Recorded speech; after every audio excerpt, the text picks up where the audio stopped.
Ayubowan, Vanakkam, good day.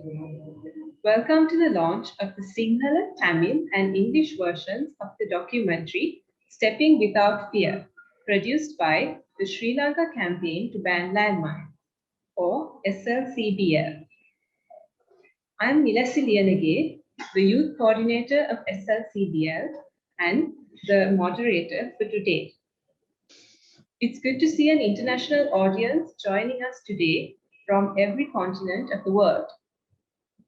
Before we start off, I'd like to quickly flag that usually the SLCBL provides simultaneous translations to our events, but won't be able to do the same today due to technical constraints. First of all, we'll screen the documentary and then go on to a discussion with the panel that we have been privileged to put together today. Also, if I were to give a brief introduction to the documentary is titled Stepping Without Fear in English. It's titled Nobiya Piyawara in Sinhala and Achamindri Nadai Poda in Tamil. It was produced by the SLCBL with the support of the Canadian government. The documentary was inaugurally launched at Norway, Oslo, at the 4th Review Conference of the Mine Ban Treaty. There, we were able to share the story of women in Sri Lanka's mine action with an audience consisting of member parties, member states, and also the civil society as well as international organizations. As you may be already aware, this documentary was to be launched in Sri Lanka to coincide with the International Mine Action Day in April 2020. However, due to the COVID-19 pandemic, they are launching the documentaries today. Also, the documentary has already been uploaded to YouTube, and you can view them in YouTube on the FTD Sri Lanka page, which is the Secretariat for Sri Lanka Campaign to Ban Landmines in Sri Lanka. Also, another quick announcement is that we will be, yes, the documentary was produced in November 2019, and the information therein is accurate as to that date. Now, without further ado, let us watch the documentary, Nobiya Piyawara, Achamindri Nadai Poda, Stepping Without Fear.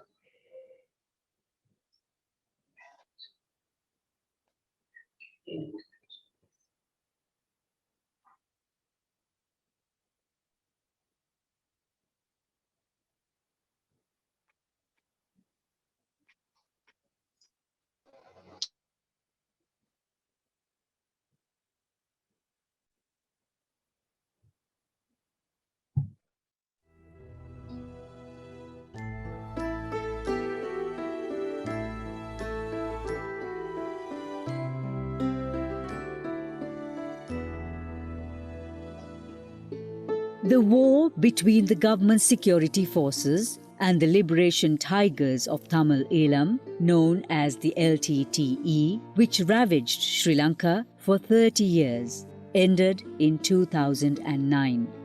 Thousands of children and women were unwitting victims of the war. A majority of the war-affected women returned to their lands from the camps of displacement, destitute. Having lost their brothers, fathers, and husbands, the responsibility of fending for their families fell upon them. The land was heavily contaminated, with about 1.6 million landmines estimated to have been laid. Home compounds, school grounds, agricultural lands, and even religious places were strewn with deadly landmines. எனக்கு வந்து 2 பொம்பளை பிள்ளைகள் என் husband வந்து ஊனமுற்றவர். நான் வந்து இங்கே வேலைக்கு சேர்ந்ததுக்கு முதலாவது காரணம் என்னன்னு சொன்னால், கடந்த கால யுத்தத்தின் போது எனது கணவருக்கு வந்து வலது கால், மற்றது முள்ளந்தண்டு காயம், மற்றது விழாஎலும்பு, அப்படி நிறைய காயங்கள். என் குடும்பத்தை வாழ்வாதாரத்தை கொண்டு போகிறதுக்கு எனக்கு வேறு எந்த வசதியும் கிடைக்கல. அப்போ நான் வந்து சில காலங்கள் நான் வந்து கூலி வேலை செய்து என் குடும்பத்தை நான் வந்து பார்த்து கொண்டு வந்தேன். அப்போ எனக்கு அந்த ஊதியம் வந்து காணாமல் இருந்தபடியாக 2011 முதலாக எமது டேஸ் நிறுவனத்தில் வந்து பெண்கள் அணியை சேர்த்தாங்க. அப்போ வந்து எனக்கு இது வந்து ஒரு சரியான வேலையாக தெரிஞ்சது என்னென்னு சொன்னால், முதலாவது ஊதியம் கூடுதலாக வழங்குவார்கள். மற்றது வந்து எனது கணவர் வந்து கால் இல்லாமல் வந்து படுற துன்பங்கள் கஷ்டங்கள் எனக்கு வீட்டை நான் நேரடியாக பார்த்து அனுபவித்து கொண்டிருக்கிறேன். அப்போ அதால் வந்து பிரதேசத்தில் இருக்கிற மக்களுக்கு வந்து வெடி விபத்தால் இந்த விபத்தும் ஏற்பட்டு கால் கை போகக்கூடாதுன்ற ஒரு 2வது நோக்கத்தோடு நான் இந்த வேலையை விரும்பி தெரிவு செய்தேன். என் குடும்பம் வந்து ஒரு பெண்கள் தலைமைத்துவம் குடும்பம். ஏன்னா இந்த வேலைக்கு வர ஸ்டார்ட்டில் கொஞ்சம் பயமாக தான் இருந்தது. வேறு இடங்களுக்கு வேலைக்கு போகிறதுன்றது கஷ்டமான ஒரு செயலாக இருந்தது. ஏன்னா அங்கே போனால் விடிய 8 மணிக்கு போகணும், பின்னர் 5 மணிக்கு வாரது. அப்போ வீட்டு பிரச்சனைகள் ஃபுட்டில் பார்க்கல மற்றது சம்பள குறைவு. In 2010, the National Mine Action Centre was established by the government to accelerate the National Mine Action Programme, which had been initiated in 2002. The National Mine Action Centre coordinates mine action activities conducted in Sri Lanka and implements the National Mine Action Strategy. Gender consideration is very important in Sri Lanka's National Mine Action Programme. The 2016 to 2020 review of the Sri Lanka National Mine Action Strategy makes the policy commitment that Sri Lanka's Mine Action Programme will acknowledge relevant gender and diversity considerations throughout the planning, implementation and monitoring stages of all mine action activities. Female participation in Sri Lanka's mine action is at a satisfactory level. It empowers women and boosts socio-economic growth, especially in the war-affected areas. The Mine Action Programme rests upon 5 pillars. In Sri Lanka, women are involved in 4 of the mine action pillars, namely demining, mine risk education, victim assistance, and advocacy. With regard to the Mine Action Programme, the National Mine Action Programme, there is a large number of women's participation. The women are actively involved in the Mine Action Programme. And when you take the statistics, the deminers are about 40%. They are women. So that shows the significance of women play in the whole demining process. The National Mine Action Programme opened up job opportunities in mine action for war-affected women. Without hesitation, they took up the challenge of defeating the scourge of landmines. In turn, they have been benefited with stable and secure employment, greater social inclusion, and respect in their communities. Demining organizations operating in Sri Lanka, namely SHARP, DASH, MAG, and the Halo Trust, employ women at various levels in their organizations. In this process, women are given equal opportunities, paving the way towards the sustainable development goals of gender equality, reduced inequalities, and decent work and economic growth. SHARP, which has been engaged in demining in Sri Lanka since 2016, employs female staff.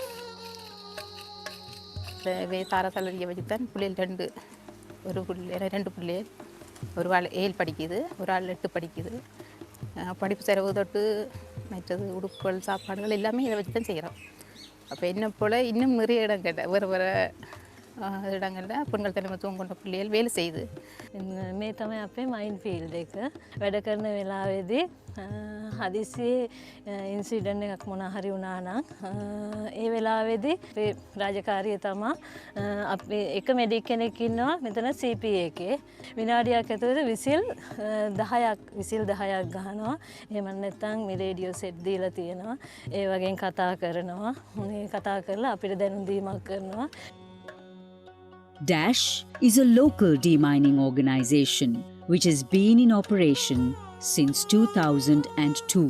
25% of its workforce are women. என்னை வந்து 2011 நான் இங்கே வேலைக்கு வந்து ஒரு 5 மாத காலமாக நான் வந்து டிமைனிங் வேலையை செய்தேன். நல்ல சந்தோஷமாக நான் இந்த டிமைனிங் வேலையை செய்து கொண்டிருந்தேன். 5 மாதத்தால் எனக்கு இங்கே இருக்கின்ற அதிகாரிமார் வந்து என்ன செக்ஷன் லீடராக தெரிவு செய்து எனது குடும்பத்தை வாழ்வாதாரத்தை நான் கொண்டு போகிறதுக்காக எனக்கு வந்து ஊதியத்தை கூட்டி தந்தார்கள். நான் அப்படியே என் குடும்பத்தை பிள்ளைகள மாலை நேர வகுப்பு மற்றது எனது கணவருக்கு ஒரு சுயதொழிலாக கோழி வளர்ப்பு மாடு அப்படியான இதுகள் நான் அவற்றை பொழுதுபோக்காகவும் நான் அதுகளை எடுத்து செய்து கொடுத்தேனா. அதற்கு பின்பு எனது ஊதியத்தை இன்னுமாக அணித்தலைவராக தெரிவு செய்து எமது டேஸ் நிறுவனம் என்னை வந்து மென்மேலும் சம்பளத்தை கூட்டி என் டேஸ் நிறுவனம் என்னை வந்து இந்த நிலைமையில் என்ன சந்தோஷமாக இங்கே நான் வேலை செய்யக்கூடிய மாதிரி இருக்குது. மேலதிகமாக எனக்கு வழங்குகிற ஃபண்டில் வந்து எனக்கு கூடுதலாக எனது கணவருக்கு வந்து முச்சக்கர வண்டி நான் மேலதிகமாக இப்போ எடுத்து கொடுத்து எனது பிள்ளைகள படிப்பு செலவு மற்றது இந்த வீட்டு வாழ்வாதாரத்தை நான் நல்ல சந்தோஷமாக வழி நடத்தி கொண்டு போகிறேன் என்பதை சந்தர்ப்பத்தில் உங்களுக்கு தெரியப்படுத்துகிறேன். MAG, an international demining organization, comprises women.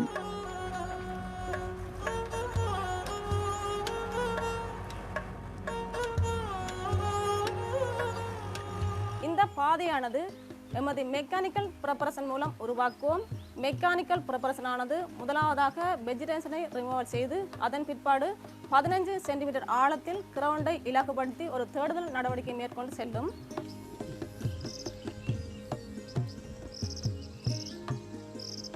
இலங்கையில் கன்னிவெடி அகற்றல் பிரிவில் நானும் ஒரு நபராக இருந்து மிதிவெடிகளை அகற்றி கொண்டிருக்கிறதுல பெருமை அடைகிறேன். அதோட வெகு விரைவில் இலங்கையில் மிதிவெடிகள் அற்ற நாடாக வரணும் என்று நானும் எதிர்பார்த்து கொண்டிருக்கிறேன்.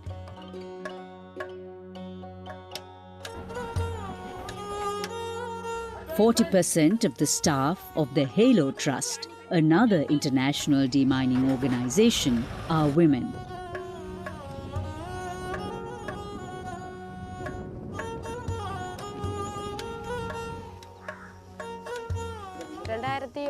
ஆண்டு யுத்தத்தின் பிறகு நான் மீண்டும் உருத்திரபுரம் திரும்பும் மீள்குடியேற்றம் அமர்த்தப்பட்டு மீள்குடியேற்றம் மாதிரி வந்தபோது இந்த கலோ நிறுவனம் வந்து எமது பிரதேசத்தில், அதாவது போர் நடந்த பிரதேசமான எங்களோட உருத்திரபுரத்தில் வந்து வேலை செய்து கொண்டிருந்தது.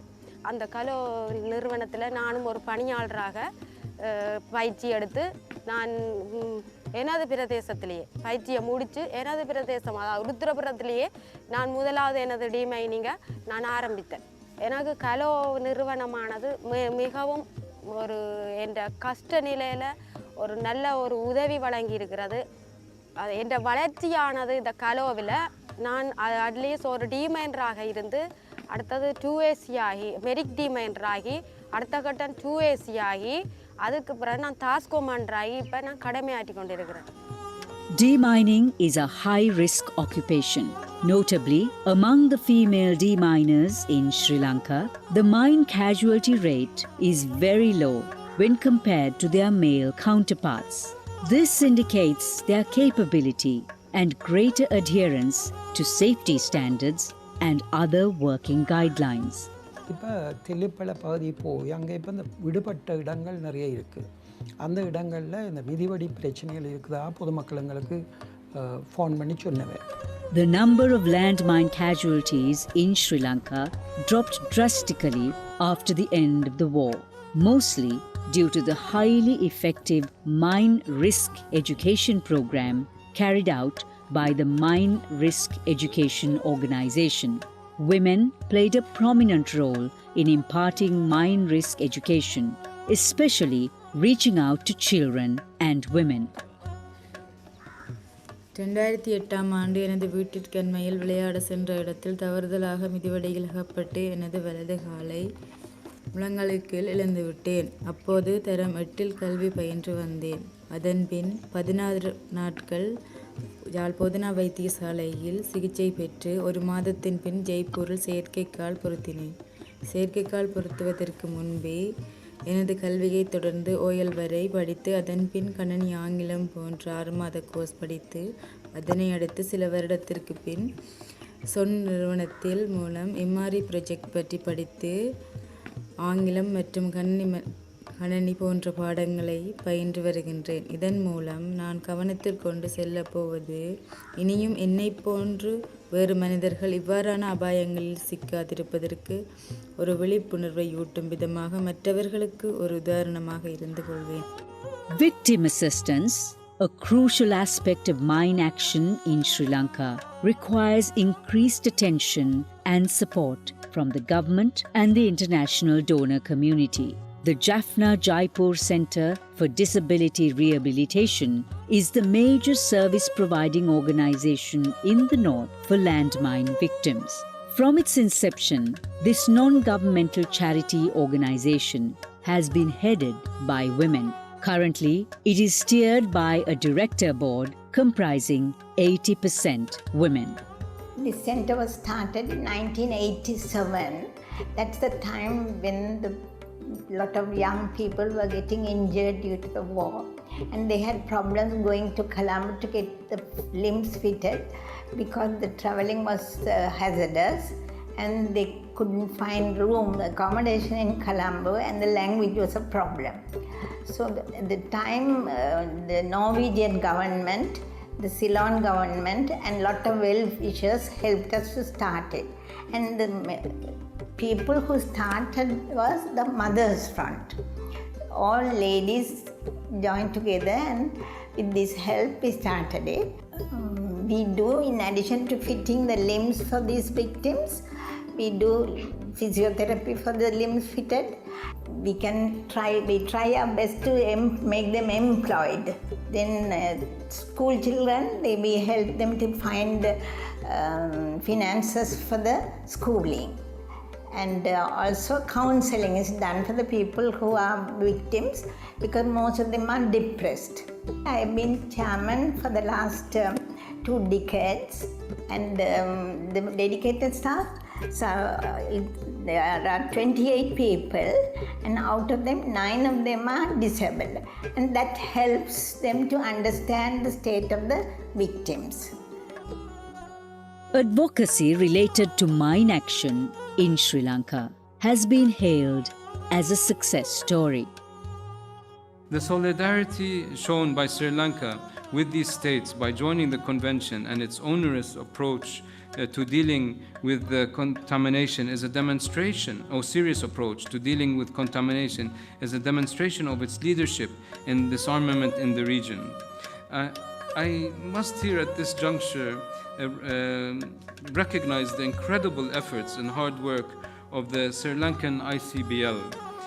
Lastly, I'm humbled and profoundly honored that I have been given the opportunity to come to Sri Lanka to see firsthand the commitment to mine clearance and the efforts you are undertaking to meet the Convention's obligations. Women have made an invaluable contribution towards successful advocacy. From the inception of the Sri Lanka campaign to ban landmines, women have engaged equally in its activities. Women in academia, members of civil society, former diplomats, and other interested parties from the corporate sector and media have all contributed to the campaign. For example, in 2016, when the SLCBL presented a petition to the President advocating that Sri Lanka should accede to the Mine Ban Convention and the Cluster Munitions Convention, women from various sectors endorsed the petition. Consequent to the petition, Sri Lanka acceded to the Mine Ban Convention in 2017 and the Cluster Munitions Convention in 2018. Personally, I got the opportunity to act as the youth coordinator of the SLCBL and mobilize Sri Lankan youth, especially young women, some of whom are mine victims.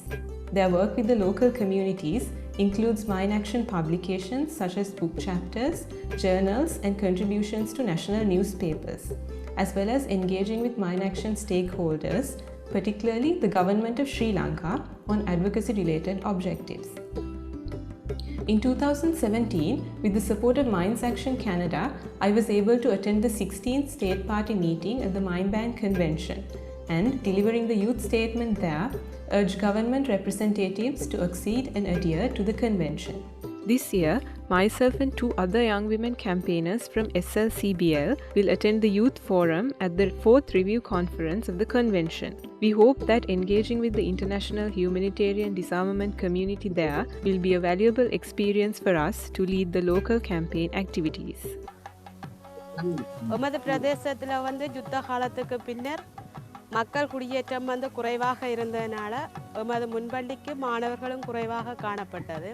தற்போது கன்னிவெடிகள் எல்லாம் அகற்றப்பட்டு மக்கள் குடியேறி பாடசாலைகள் எல்லாம் ஆரம்பிக்கப்பட்ட பின்னர் மக்களும் குடியேறியுள்ளனர். எமது முன்பள்ளிக்கும் வந்து முன்பள்ளி பிள்ளைகளும் நிறைவாக உள்ளது. 2009 ஆண்டு இடம்பெயர்ந்து வந்தாங்க. வந்து இந்த மிதியடிகள் அகற்றினாப்பெல்லாம் நாங்கள் குடிக்கிறோம் மூழ்கடிக்கிறோம். வந்து தோட்டங்கள் செய்து எங்களோட சுய துளைப்பால் ஏன் விட்டுட்டு அந்த கட்டி இப்போ பிள்ளைகளும் ஸ்கூலுக்கு போயினோம். நாங்கள் இப்போ சந்தோஷமாக இருக்கிறோம். அதால் வருமானங்கள் வந்தது. மோட்டர் சைக்கிள் எடுத்துனோம். பிள்ளைகள் ஸ்கூல் போகக்கூடிய வசதிகள் இருக்குது. பயம் இல்லாமல் நடமாடக்கூடிய மாதிரி இருக்கிறது. அதால் மைன்ஸ் செய்கிற வைக்க நன்றி. Eliminating the menace of landmines prior to the landmine-free 2025 global deadline is an achievable goal for Sri Lanka. In this arduous journey, the role that women have played and continue to play is tremendous. The true measure of the success of mine action is its contribution to development. The other pillars of mine action will continue beyond the completion of demining. Therefore, recognizing the role of women in mine action within the development process, the government is duty-bound to ensure the economic independence of these pioneering women. Then, undoubtedly, this land, born anew with their nimble fingers, will bring forth good yield, and as they step forward without fear, many generations will tread on this land without fear.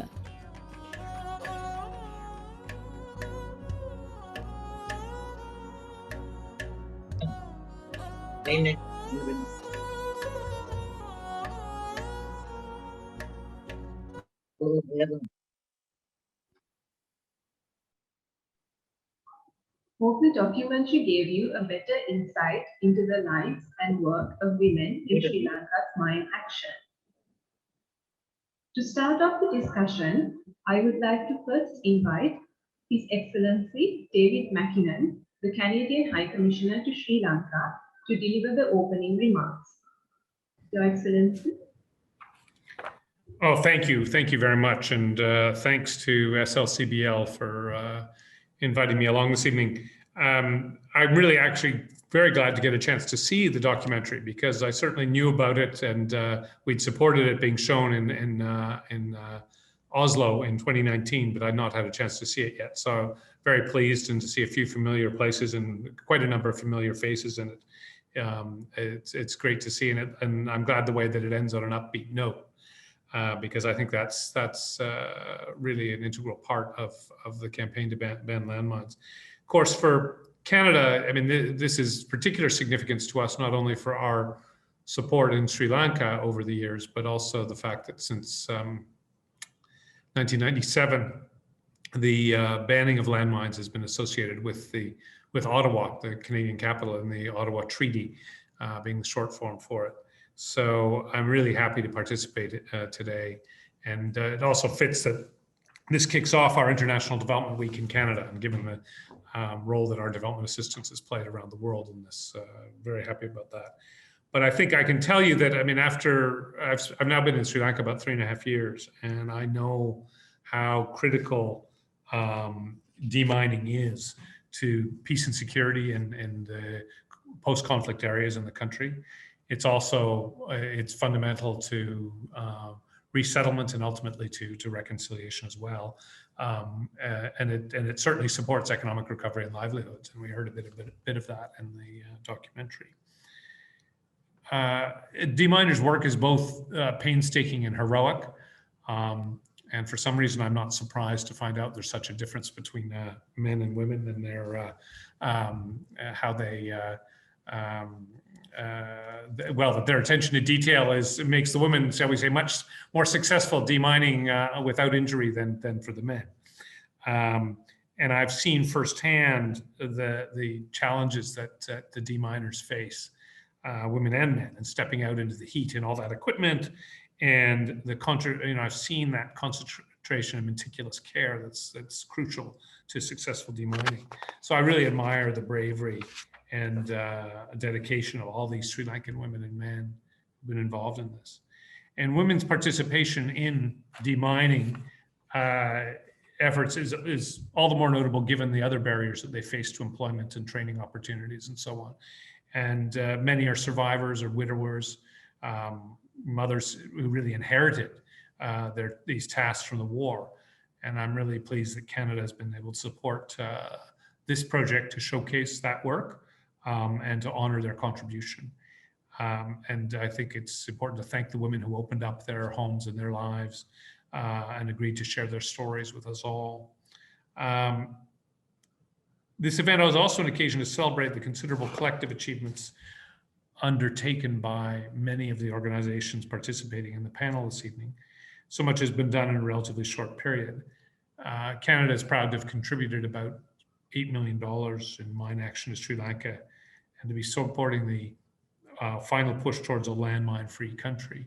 And I think my colleague Brendan Murphy will be in a good position to talk more about Canada's approach and Canada's contribution and interest, ongoing interest in demining.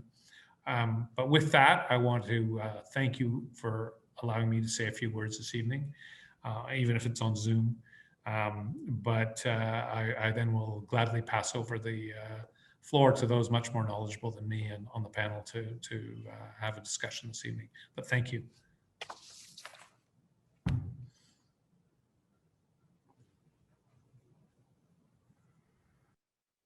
Thank you for those comments, Your Excellency. Now to start off the discussion, it's actually a pleasure to have such an expert panel today joining us. And in order to start the discussion, I will first give an introduction to the panelists. Dr. Nishara Mendis is a senior lecturer of the Faculty of Law, University of Colombo. She received her LLB with a first-class honours from the University of Colombo and her LLM from Yale Law School. She went on to complete her PhD research at Maastricht University, the Netherlands.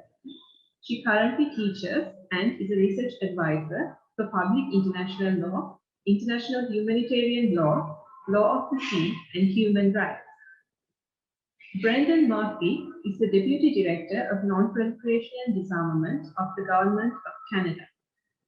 Ananda Chandrasiri, the Program Manager for DASH, is a former member of the Sri Lanka Army Engineers Brigade and co-founder of the Development Assistance for Social Harmony, or DASH. He played a pioneering role in humanitarian demining in Sri Lanka. Elena Porritt is currently the Program Manager for Halo Trust in Sri Lanka. Prior to that, she served as a Location Manager for Halo Trust in Cambodia. Sarath Jayawardena is Program Manager of SHA, or Skavita Humanitarian Assistance and Relief Project. He has many years of experience in humanitarian demining in Sri Lanka and was a part of the founding group of SHA. Finally, Lalima Senanayake is the Program Officer for Mines Advisory Group, or MAG. Working closely with the country director, she makes sure that the operations and liaisons are going on smoothly. She also assists the formulation of the MAG staff transition team and the development of livelihood transition strategy. Now, I'd like to turn to Dr. Nishara Mendis to lay the foundation for our discussion today. After the entry into force of the Mine Ban Treaty, there emerged a strong stigma against the use of landmines. After some time, it was recognized that the impact of landmines on vulnerable groups such as women and children has to be addressed, and that if the landmine issue is not addressed soon and efficiently, it will lead to the slowing down of development and the achievement of Sustainable Development Goals. Dr. Nishara, could you expand on that? Thank you, Nilasi, for that introduction and for setting the stage for the discussion. I believe the first issue that I was asked to address was, why is there an international norm banning AP mines? Maybe first I'll start with a very broad approach, since we have sort of a mixed group present here today. I could word it in this way. One could say that laws and policies are collectively created by human beings to create the societies, the states, and the international community that they wish to live in. And these laws and policies can support and entrench continuous actions needed to maintain progressive developments. So I think today in our documentary, we saw some of the actions that have been taken, and some of them quite successfully, and there is a lot of promise for the future as well. But behind this action, there is a long history of legal and policy developments, some of them stretching back more than a century. Now, human beings, of course, have yet to come up with a world without armed conflict. But it is clear in the last century that we as a global community have recognized or acknowledged that war has limits. International humanitarian law, or also known as the law of armed conflict, regulates the conduct of hostilities or regulates the conduct of actions during war, what is done or how it is done. IHL, or International Humanitarian Law, does not deal with the why or the reasons behind armed conflict. IHL does not address the arguments concerning the legality or justifiability of armed conflict or the underlying causes as such. And regardless of what led to the outbreak of war, the conduct of hostilities is the focus of this branch of law. And IHL says that the means and methods of warfare are not unlimited. States themselves have tied their own hands, in a sense, by regulating the manner in which armed conflict should be carried out. And states themselves have prohibited certain weapons. The fundamental basis for IHL is the balancing of military necessity and humanity. And a key principle in this is not to cause unnecessary suffering. So IHL prohibits the employment of means of warfare that result in superfluous injury or unnecessary suffering. And a key part of understanding the nature of this fundamental principle and rule is, in my view, the creation of empathy through the stories and visuals of the impact that weapons law is trying to prevent, eliminate, or mitigate. The more distant we are to the human story and the individual suffering, the less able we may be to understand the seriousness of the issue and the need for legal and policy measures and action. It is also important, of course, to link these technicalities with the true stories of overcoming challenges. And I think that is the role that the documentary also has. Now, as a child and a young person growing up during war in this country and seeing the visuals and narratives of the victims of war, very early on it was impressed upon me that a world without mines and explosive remnants of war would be a better one. We all accept, I think, by now, that anti-personnel mines cause unnecessary suffering and continue to do so long after the end of a war, even to children not born when the war was being conducted. In the past 2 decades, I think I've seen more progress than I ever expected to see in terms of prohibition and demining and victim assistance, including in Sri Lanka itself. But there still, of course, remains a lot of work to be done. Now, considering the time constraints, I'm not sure whether I should go into some of the documents that are there concerning the international legal normative frameworks for mine action. there's a whole list of interlinked or interconnected documents and principles, starting from the St. Petersburg Declaration of 1868 to the Hague Regulations, the Geneva Conventions and their protocols, the customary international law rules list, the Anti-Personnel Mine Ban Convention, and the protocols to the Convention on Conventional Weapons and the Convention on Cluster Munitions, and also these weapons control conventions are linked with human rights as well, because IHL is also concerned with the victims of war. So at the same time, we see a link of these regulation, control, or prohibition of weapons type conventions with international human rights conventions, including the Convention on the Rights of Persons with Disabilities and the Convention on the Rights of the Child, and CEDAW, the Convention against the on the Elimination of Discrimination against Women. So these also we can see in the story of the documentary, which focused on the impact on women and children and female-headed households, that anti-personnel mines have a huge impact on women and children. According to some of the data that I have seen, children account for over half of the casualties.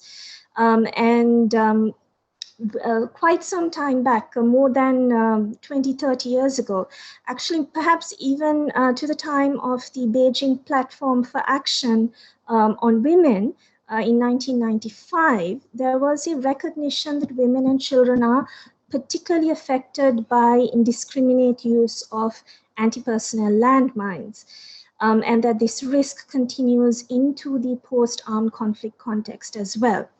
So over the last couple of decades, there has been attention given to the gender dimensions of this issue and the special impact on children, taking into account different gendered social roles, the division of labor, the differences in risk for women, as well as for children, as well as the difference in the gendered experiences of the consequences of disability on women.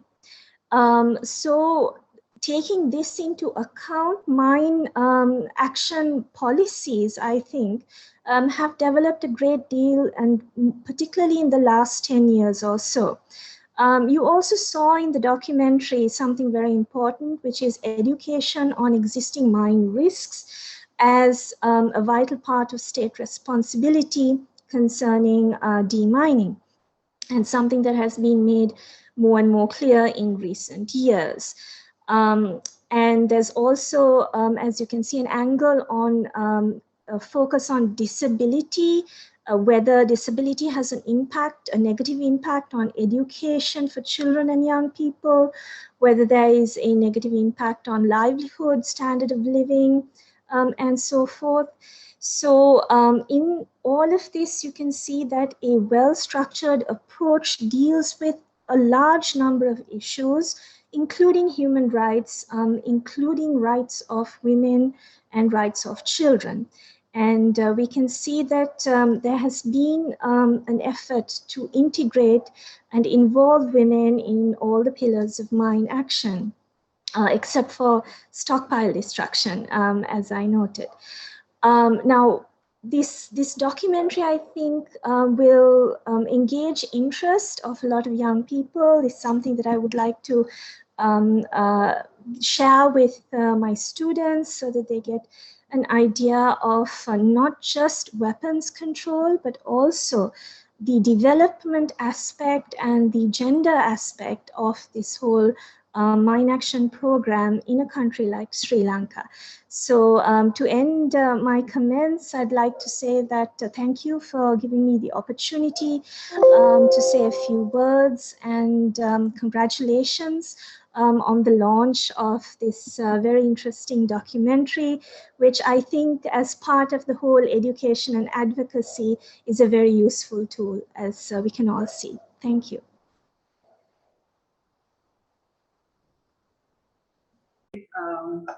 insight into the legal aspect of it, as well as your ideas on the documentary. So as you rightly mentioned, landmines go on to affect the lives of even the unborn children. As we know, the lifetime of a victim of a landmine will go on for a long time, and each and every day that person will need assistance of some sort. So Sri Lanka needs a better database on mine survival and also needs to work more on a better victim assistance policy, which takes into account the fact that survivors might need assistance of different sorts at different times of their lives. So we do hope that victim assistance in Sri Lanka will not become a forgotten issue once demining finishes in about a few years. Now, speaking of assistance, I would like to mention that Canada had a major role to play in making the Mine Ban Treaty a reality back in the 1990s. Canada is now implementing a feminist international assistance policy, which takes into consideration the gender aspects. I would like to ask the Deputy Director, Brendan Murphy, could you tell us more about this Canada's involvement in mine action and also what you see in Sri Lanka's mine action? The takeaways, what is unique in Sri Lanka's mine action, and what you think can be shared with other countries that are struggling with landmine contamination. Hi, good evening, and greetings from snowy Ottawa. Thank you so much for the opportunity to be here, at least virtually, and be part of this really important discussion. I'm really looking forward to the discussion today with the panel. Although I've only been doing my current job in the Non-Proliferation and Disarmament Division for a little over a year, I've been really surprised by how often Sri Lanka comes up as a positive example in the context of a global campaign to eliminate landmines, both the excellent progress that's been made in your country and also the relationship that Canada has had with Sri Lanka when it comes to demining and mine action. And indeed, colleagues from my team joined the panel discussion at the Oslo Review Conference on demining in Sri Lanka. And so I think they were among the first to get to see the documentary we just watched. They were particularly struck by the determination expressed by the Sri Lankan delegation at that meeting, that would be Sri Lanka's last meeting, last attendance at a review conference where Sri Lanka was a mine-affected country. And I think we have no doubt that that's the case, and that there's no lack of effort or energy to get Sri Lanka to that remarkable goal. So I'll talk first a little bit about Canada's Feminist International Assistance Policy. It was launched in June 2017, and it was basically the result of extensive consultations with international partners, stakeholders, in particular, women civil society organizations. And in a nutshell, it comes from the basis of the overwhelming evidence that shows that investing in gender equality and the empowerment of women and girls acts as a force multiplier on all other development goals. So what does the policy mean for Canada? It basically means that we will focus our international assistance and development funding into human rights-based and inclusive projects that are sort of delivered through 6 interlinked action areas. And those are gender equality and the empowerment of women and girls, human dignity, growth that works for everyone or inclusive growth, environment and climate change, inclusive governance, and peace and security. So I'll sort of focus in on the last one, peace and security, or what has commonly talked about as the Women, Peace and Security Agenda, and in particular the relevance of that to the Ottawa Convention. So this was mentioned in the documentary as well, but we know that sustainable peace is only possible when women are fully involved in the resolution of conflict and peace and security efforts more broadly. More inclusive, gender equal, and peaceful societies are possible and more likely when women participate in conflict prevention, conflict resolution, and in particular post-conflict state building. So for these reasons, Canada has been very actively advocating for a more inclusive approach to disarmament, non-proliferation, and arms control, including the engagement of youth and the full, equal, and meaningful participation of women. We also apply a gender lens in all of our programming activities related to disarmament and arms control. And that essentially means that we require that projects that Canada funds will include gender-based analysis. As you know, as was mentioned earlier, Canada was very pleased and honored to be one of the leading states behind the development of the Anti-Personnel Mine Ban Convention, or the Ottawa Convention. But the Ottawa Convention itself is an example of the results of increasing the meaningful participation of women, as well as women's organizations and their networks in peace and security work. So the International Campaign to Ban Landmines, which began working on the treaty before its signature, many years before its signature, has always been a women-led movement. And Jody Williams, former head of the ICBL, was a co-Nobel laureate, Peace Prize laureate for this work. And I was really glad to hear the documentary mention this specifically about the way that countries' national action plans are starting to incorporate gender analysis, gender equality considerations.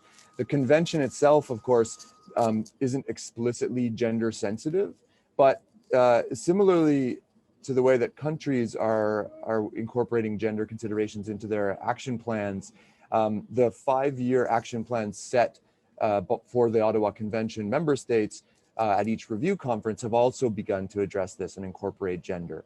And as mentioned again in the documentary, this is a reflection of the fact that mine action itself, be it mine clearance, victim assistance, mine risk education, advocacy, etc., has over time come to integrate some of the core principles of the Women, Peace and Security agenda. And why is this important? I think the documentary and Dr. Mendes did a great job explaining that the impacts of landmines are so different according to gender. And for these reasons, among many others, Canada continues to advocate for strong women's participation in conducting any of those areas of mine action, be it mine risk education, surveying, community liaison, and mine clearance work. Beyond requiring gender-based considerations and gender analysis in the projects that we fund, another practical thing that we've done has been to support the participation of young women, including from Sri Lanka. And actually, I was very pleased to see that mentioned in the documentary as well, in events around the meetings of states parties. So for instance, a Women in Disarmament Youth Leaders Forum at previous Ottawa Conventions, meeting of state parties. And we've held side events on women's empowerment and mine action. And those have been really useful to sort of learn more about the successes and challenges in this area. As the High Commissioner noted earlier, Canada has been very, very proud to help support mine action in Sri Lanka. Maybe I'll just say a few words about our efforts more globally. So we helped lead the push to launch the Ottawa Convention, but we've really tried to, so to speak, walk the walk and not just talk the talk. So in the past 2 decades, Canada has supported about $450 million worth of mine action around the world. Current funding right now includes projects across Afghanistan, Colombia, Iraq, and of course in Sri Lanka. And there's a good pipeline of projects sort of coming in regularly that we're looking at and looking to continue to do more in that area for sure. I think I'm just about out of time, so I won't say too much more. I'm really looking forward though to hearing more from the other panelists and to having a great discussion today. And as I look outside at the piles of snow outside my window, I can say that I truly wish I was there with you in person in Sri Lanka. So with that, maybe I'll end. Thank you. Okay, thank you so much, Brendan. And thank you for joining us so much early in the morning from a very snowy Ottawa. And as you were saying, sustainable peace is more achievable if women are involved in the peace process as well as other activities such as demining and other pillars of mine action. As you saw in the documentary, employing women deminers has not just made life better for the women deminers themselves, but also for the country in its journey towards becoming a mine-free country. On the other hand, demining is extremely dangerous. A small mistake would mean the difference between life and death. It's also a job where you work yourself out of the job, because the sooner you finish the job means that there will be no work for you to do anymore. So I'd like to invite the demining operators to now speak of their experiences. First of all, I'd like to turn to retired Brigadier Ananda Chandrasiri, who is the program manager of DASH and someone who's been with humanitarian demining in Sri Lanka from the very inception. Brigadier Chandrasiri, we'd like to hear your thoughts. Thank you. Canadian High Commissioner to Sri Lanka, Your Excellency David McKinnon, and other eminent participants of this webinar meeting. Good evening to you all. Our organization, Delon Assistance for Social Harmony, or in short, DASH, is a local demining operator of Sri Lanka that has been in operations since the year 2010 in the northern province of our country, funded by 4 governments continuously. Japan since 2010, the United States since 2013, Australia and the Federal Republic of Germany since 2019, and the Swiss charity named Foundation for World Without Mines since 2019. Our present staff strength is comprised of 432 people, of which nearly 25% is represented by females. Most of them are breadwinners of their families, for their majority being widows and single parents. As you are aware, demining is one of the most risky and difficult professions available in the whole world, and it is very important to note the women's participation in it. These women work very hard with immense dedication, shoulder to shoulder with men, to earn a salary equals to that of their male counterparts. DASH is looking for employing more female cadre in the future for developing the female component of our staff, whose employment opportunities in the other fields are very limited when compared to males. It is the deminers' effort that basically has resulted in the productivity of DASH's operations, where by end of this last month, DASH has been able to clear and release more than 14 square kilometers of mine-contaminated land, while recovering and destroying 96,727 anti-personnel mines, 231 anti-tank mines, 24,802 items of other unexploded ordnance, and 142,258 small arms ammunition. The effort of our government is to make Sri Lanka a mine threat-free country by end 2023. And by then, the employment of the entire staff of all demining operators will come to an end. As they need to continue with their life, they should be assisted to earn an income when demining is no more. Therefore, we have strongly proposed to our government to include a post-demining livelihood transition strategy for our demining cadre when reviewing Sri Lanka's National Mine Action Strategy. This, on the other hand, will result in these people who had undergone tremendous hardships during the times of conflict being retained in the peace-loving mainstream of the society, which they live very happily by now. And thanks to our government, its response has been very positive. I also wish to thank the Mine Advisory Group, or MEG, Sri Lanka, that had developed the post-demining livelihood transition strategy for the demining staff of the non-governmental demining operators by taking an immense effort. We are indebted to our precious donors, not only for assisting Sri Lanka to overcome its mine problem, but also providing financial assistance continuously for our demining staff and their loved ones to live.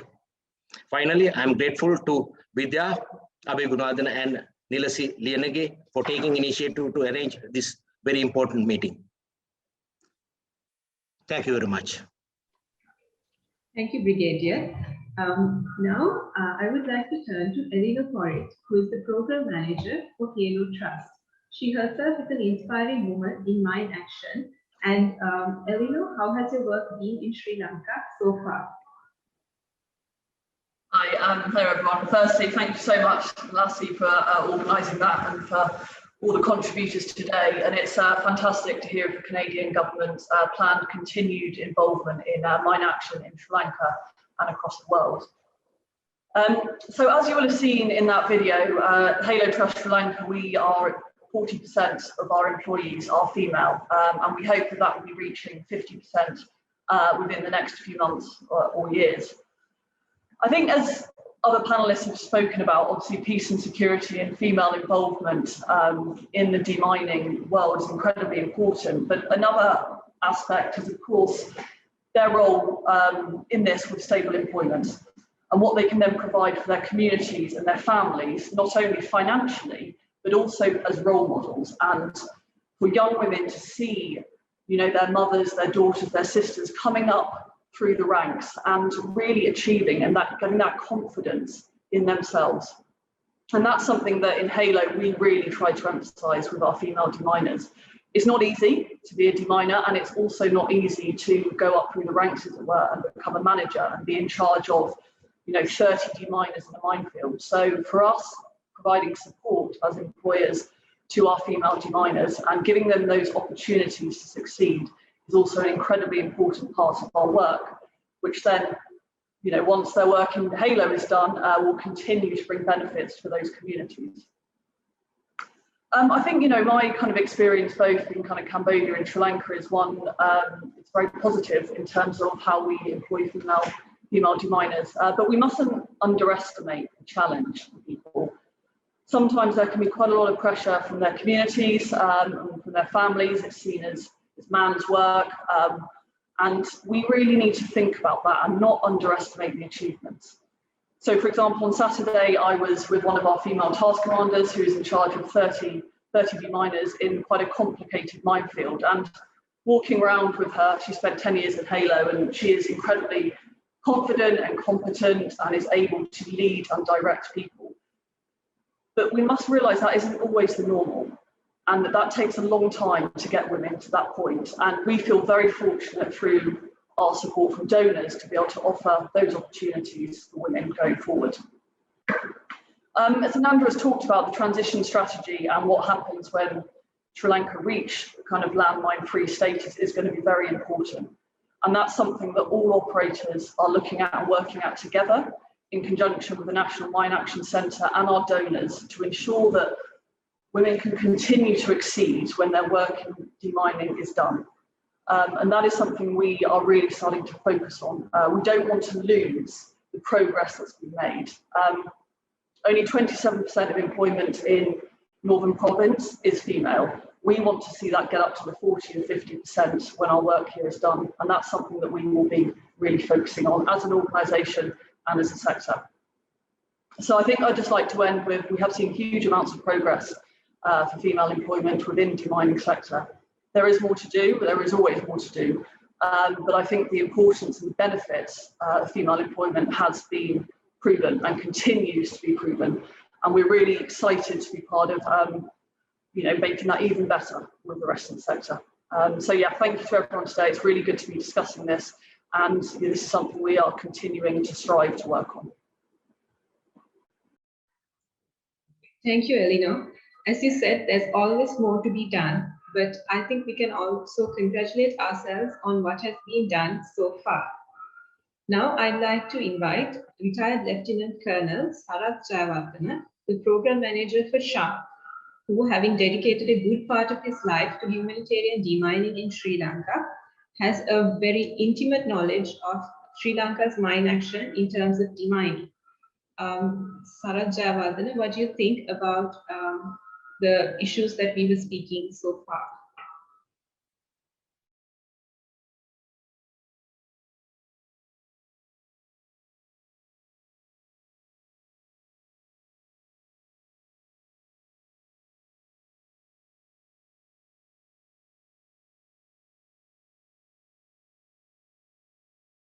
Yeah. Lieutenant Colonel, I think you are unmuted.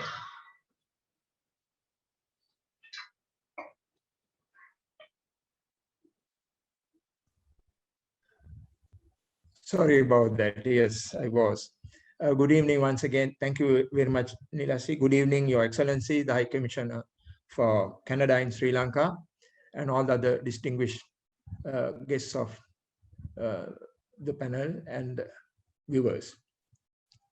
Before I dwell into the question or comment on what we have heard so far today, could I please explain my organization, give you a brief explanation on my organization, SHARP, Skavita Human, which is shortened form for Skavita Humanitarian Assistance and Relief Project. We really are the newest and the latest of the demining organizations in Sri Lanka, and we commenced operations only in 2016. And we have been in operation only for the last 5 years. We are based in Pale, just north of Elephant Pass, and we have been operating in Kilinochchi, Mullaitivu, in Kilinochchi and Mullaitivu districts, and during the last few years, more in the Muhammali minefields. During this period, we have cleared over 9,000 anti-personnel mines, over 100 anti-tank mines, 3,000 UXOs, and over 12,000 small arms ammunition. Our organization is very small compared to the others because we are funded only by the GGP program of Japan, and we have only 4 demining teams, and our total cadre comprises of a maximum of 120 personnel. Of this 120 personnel, we have employed 1 female section at the moment, and at the moment we have 14 females involved in demining activity in the field. Their ages are between 25 and 43 years, and most of them have served since we started the female section in 2017, and few have left us, and we have managed to somehow maintain 12% of our total strength.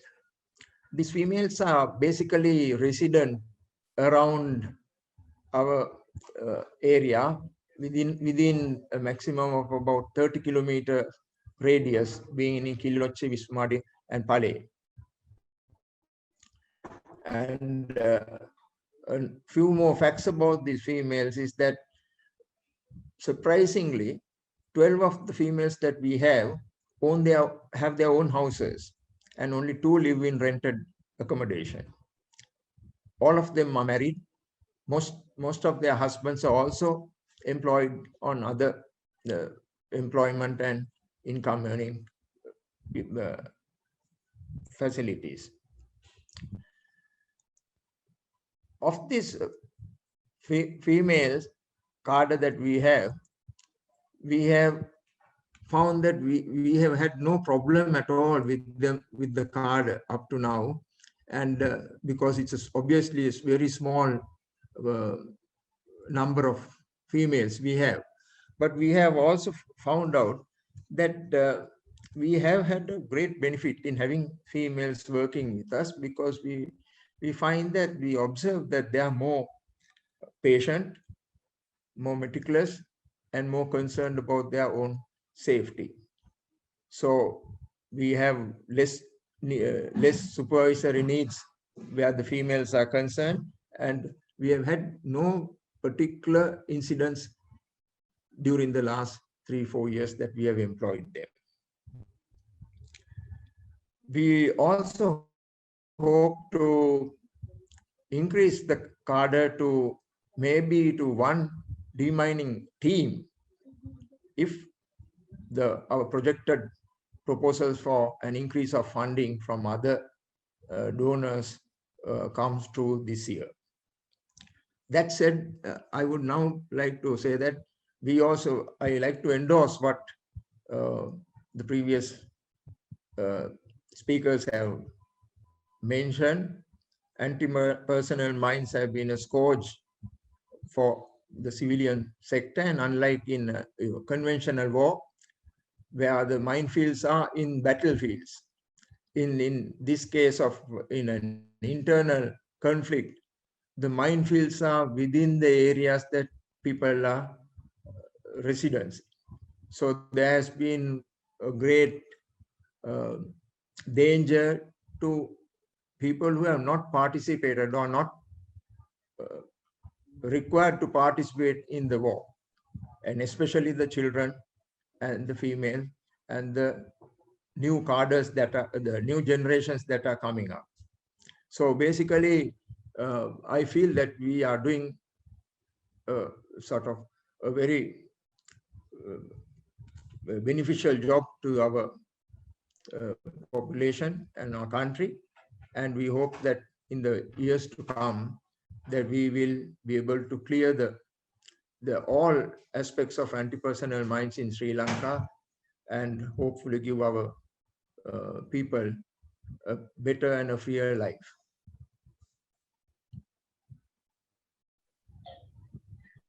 Thank you very much. That's all that I have to mention at the moment. Thank you very much to Ilasi and SLCBL for giving me the opportunity to speak a few words on this occasion. Thank you, Nilasi. Thank you, Lieutenant Colonel. Thank you for sharing your thoughts so far in Dimani. And now I'd like to turn to Lalima Senanayaka, the Program Officer of MAC. She has been involved in making sure that the Livelihood Transition Program works efficiently. And Lalima, what do you have to share on that aspect? Okay, I'll talk a bit about the gender aspect and then I'll go to the livelihood aspect if you don't mind. So I'm Lalima, I'm from MAC. I joined MAC 2 years ago and I'm the youngest member of the in-country senior management team. I'm also proud to be a member of an organization where women are respected and empowered. I myself benefit from the flexible working hours and working from home arrangements of the MAC Sri Lanka program as a working mother. MAC Sri Lanka program is committed to gender equality and empowering the courageous women in our workplace. So we started in 2002 and we work in northern and eastern provinces. Our current staff strength is 831 and female proportion in operation staff at the moment is 23%. GICHG study conducted in 2020 highlighted that, as mentioned in the documentary, that we have the highest proportions of female to male D- in the world. And also it highlighted the development impact of mine action, demonstrating the extent to which recruitment of female D- contributes to the gender equality and empowerment of women and girls, Sustainable Development Goal 5, and the broader 2030 Agenda of Sustainable Development. This study reported that mine action is the only sector where women and men work alongside and have the same benefits and income. These benefits included being paid on time, having access to promotion on an equal basis. According to this survey, more than 1 in 3 women currently employed as D-miners did not receive any income before joining mine action, as opposed to 1 in 20 men. Whether the females self-declared themselves as married, divorced or single, more than half of the women interviewed did not receive any financial contribution to their households from a partner at the time. 90% of the female D-miners interviewed reported earning a higher income than their partners.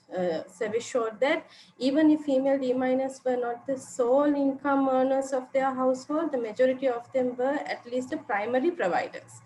As nearly half of female D-miners were not working before joining demining and are currently the primary breadwinners of their family. It is of vital importance to focus on this vulnerable target group and prepare their transition to another sector when Sri Lanka will be declared mine impact free.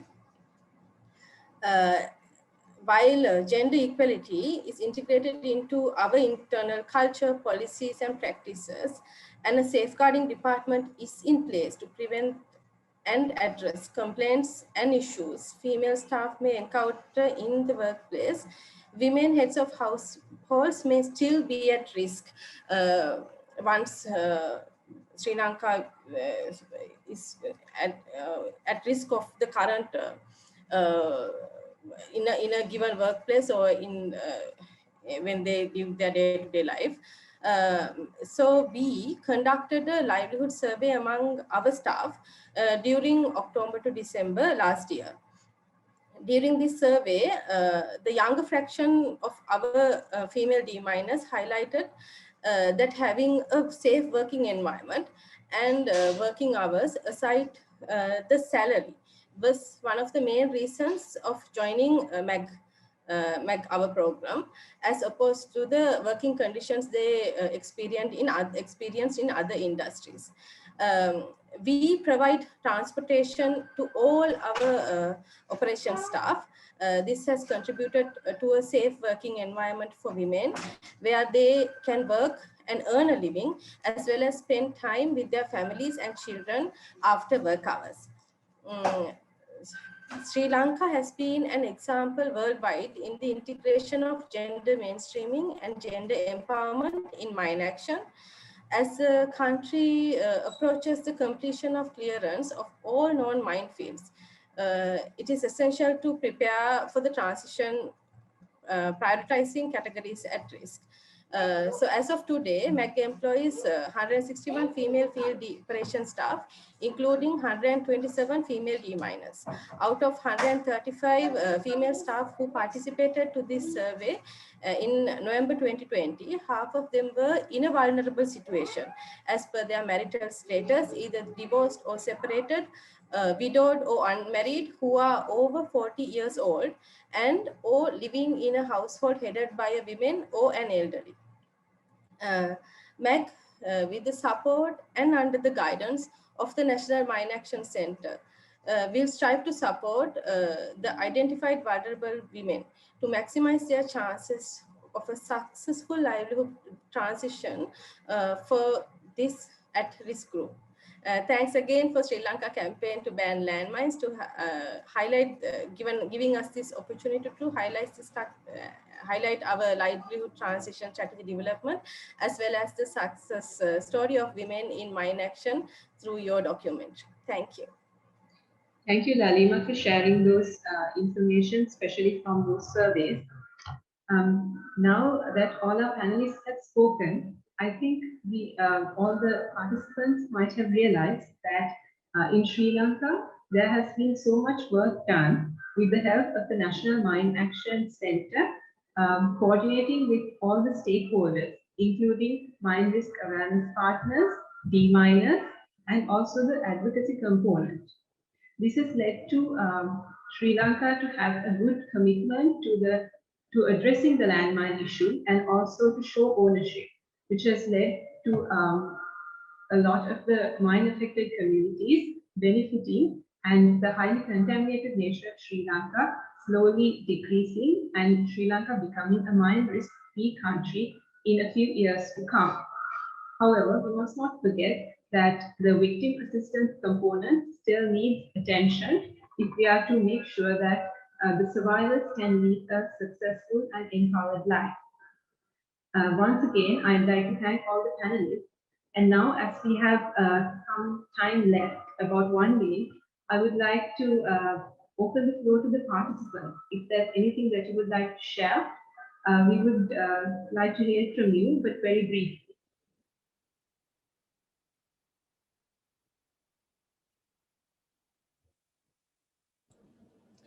May I jump in with a question and a comment? Please. So first of all, thank you so much, and kudos and congratulations to all of the organizations on the line. I think the work you outlined is really remarkable, and so pleased to see the progress that you're making to help rid Sri Lanka of the scourge of landmines. I had a question. I was struck by the comment that Eleanor made about some of the challenges that face women deminers and in integrating them and getting them to a place where you know, they can help to add the value that we know they bring to demining. And so if I may ask sort of a open-ended question to the panelists, the other panelists, what should donor countries be trying to do, or what sort of assistance could what sort of projects could donor countries consider funding to help address some of those challenges? What can we do to help make it easier to increase the involvement of women in demining? Right.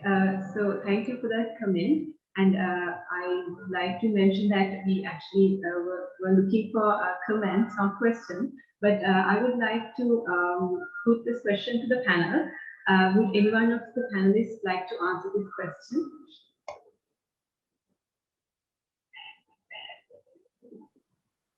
I'll just jump in there. So something we're actually looking at the Halo Trust at the moment is essentially kind of childcare support. So actually how kind of demining hours work, they are quite conducive to family life. So we start very early, but we also finish quite early. So our deminers can be home by 1 or 2 p.m. in the afternoon, so they can spend time with their families. However, for some deminers, they still don't have the option of childcare in the morning. So we are looking at potentially partnering with a local kind of creche facility. We're looking at what we can do to help our deminers so that childcare doesn't become a barrier to work. So that's a big thing for us in terms of additional donor support, which wouldn't be, you know, kind of directly geared towards demining, but would actually be to more the kind of holistic, wider picture to enable more women to come to work for us. Right. Thank you, Eleanor. If there is any other comments, we can briefly and quickly listen to that also.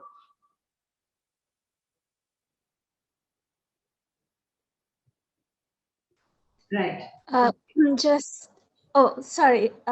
Just Nila, one last point. I was just thinking about a project that I was doing, interviewing, or we were dealing with interviews from women in the North and East and displaced women as well, who were female-headed households. And the economic aspect of the post-conflict situation was the key thing in their minds, particularly job security. So I was just thinking that maybe I will bring in a point that you added, that if we are talking about long-term sustainable development, livelihood creation, and so forth, the fact that you mentioned that the mine clearing job is a job that you're working yourself out of, and that at some point this job will end, especially if you are being competent in doing your job. So in long-term sustainable development policy, there is something I think that is maybe a little worrying for me, in terms of what happens when the mine clearing is complete for these women. The skills that they learned, can they take it on to another sort of job application? Will they be able to maintain the standard of living that they have been used to, their children have been used to, what they have been relying on?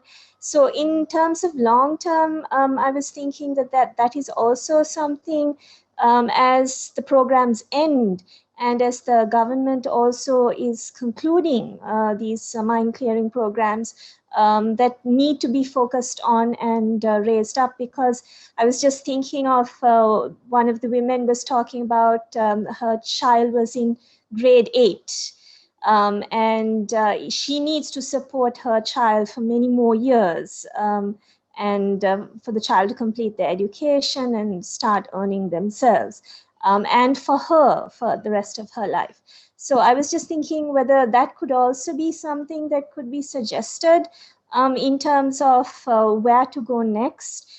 in terms of sustainable development, which was a point that you raised, which I think is a very valuable point. Okay, thank you. Yes, thank you, Dr. Nishara, for bringing that also into the conversation. In formulating the livelihood transition process, that is one of the concerns that the government as well as the partners are looking into. So your comment is really useful. Thank you very much. And now, if there are no more comments, I will go on to conclude the panel discussion with inviting Vidya Abhegunawardana, the coordinator of SLCBL, as well as the Forum on Disarmament and Development, which is the Secretariat for SLCBL in Sri Lanka, to deliver concluding remarks, including the vote of thanks. Thank you, Nilesh. On behalf of the Sri Lanka campaign to ban landmines, firstly, I would like to thank the government of Canada for providing us the support to produce this important documentary on women in mine action in Sri Lanka in the languages of Sinhala, Tamil, and English. This may be the first trilingual documentary, not only women in mine action, but also mine action in Sri Lanka. We are thankful to the Mine Action partners for supporting us in the filming of the documentary. The VFX squad who provided the technical support need a special mention for their excellent work. Many people help us in various ways, including film industry experts, translators, and volunteers. We thank participants today joining the program, the Canadian High Commissioner, His Excellency David McKinnon, Mr. Brandon Murphy from Canada government, Canadian government is joining from Ottawa, and the Mine Action partners, deminers, the Hello, Dash, Sharp, and MAG. And also, particularly we have to thankful to the Dr. Nisharam from the University of Colombo, giving us a lot of information behind IHL and a lot of conventions linked to the humanitarian demining. So we take this opportunity to thank the Sri Lankan government on its National Mine Action Program and Sri Lanka's accession to the Mine Ban Treaty, Convention on Cluster Munition, and ratifying the UN Disability Convention. No doubt that this has established the country's commitment towards becoming a mine-free nation and the commitment to support the disability sector, particularly in terms of socio-economic rights and differently able persons.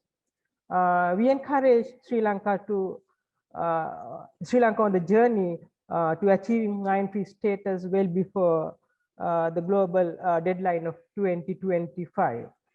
It's our duty to applaud the contribution of women in fast-forwarding this difficult journey. Thank you. Thank you, Vidya. I'd also like to mention that we've shared the links to the Sinhala, Tamil, and English versions of the documentary in the chat box. And even if you don't have the links, you can still watch the documentary on the YouTube channel FDD Sri Lanka, which is the YouTube channel of the Forum on Disarmament and Development as the Secretariat of SLCBL. Now, to conclude the event, I would like to thank everyone for bringing such a diverse range of experiences and thoughts to this discussion. We had a diverse group of people joining in, but working towards a common goal or interested in the common goal of making the land safe for everyone. We hope that the event was an